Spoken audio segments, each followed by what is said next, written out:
বেহেশত কয়টা? 8টা, আর জাহান্নাম 7টা। বর্তমানের হিসাবে পৃথিবীতে মানুষ হচ্ছে 700 কোটি।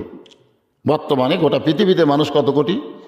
তার মধ্যে 550 কোটি হলো বেঈমান, আর 150 কোটি হলো মুসলমান।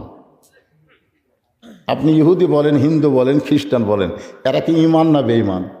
বেঈমান। সেই হিসাবে 550 কোটি হলো বেঈমান, আর 150 কোটি হলো মুসলমান।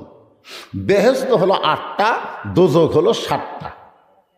একদিন সাহাবীরা বললেন, হুজুর এই যে 7টা দোজখ আল্লাহ বানাইছে, এই দোজখগুলো কত বড়? মানে দোজখের একটা আয়তন আছে, বাংলাদেশের একটা আয়তন নাই? আয়তন অনুযায়ী দোজখ কত বড়? আল্লাহ নবী বললেন, কোন একটা জান্নাতের মধ্যে যদি 7টা দোজখ ঢুকানো হয়, কোন একটা জান্নাতের মধ্যে যদি 7টা জাহান্নাম ঢুকানো হয়, তাহলে অনুবীক্ষণ যন্ত্র দিয়ে দেখতে হবে দোজখগুলো গেল কোন জায়গা। সুবহানাল্লাহ জোরে কর। তাহলে 7টা জাহান্নাম একটা জান্নাতের মধ্যে ঢুকালে খালি চোখে দেখা যাবে না, অনুবীক্ষণ লাগে দেখা লাগবে, এই জাহান্নাম কুটি রে।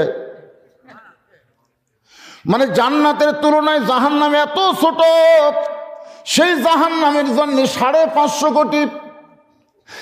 আর জান্নাত এত বড়।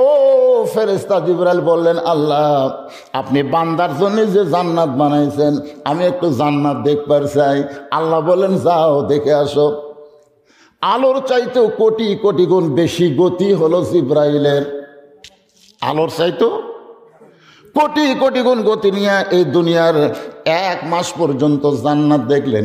ফেরেশতা জিবরাইল বলে, আল্লাহ এত 1 মাস ধরে উড়ে উড়ে জান্নাত দেখলাম, এখন পর্যন্ত জান্নাতের সীমানা পাইলাম না।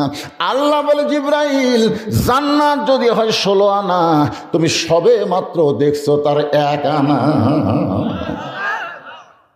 সর্বশেষে যেই ব্যক্তিকে জান্নাত দেওয়া হবে, সেই জান্নাত হবে পৃথিবীর চাইতে 9 গুণ বড়। সুবহানাল্লাহ, আসতে কোন ব্যাপারে? তাহলে এত বড় বড় জান্নাতের জন্য আমরা মাত্র 150 কোটি, আর এই ছোট ছোট জাহান্নামের জন্য ওরা হলো 550 কোটি। এই হিসাবে তো আমরা এমনি জান্নাতি। সুবহানাল্লাহ। আপনারা কি মনে করছেন এই জান্নাতের বাগানে বসছেন আর আপনি জান্নাতে যাবেন না? এটা মনেই করা যাবে না। এই শীতের মধ্যে বাড়ি থেকে আল্লাহ যাদেরকে জান্নাতের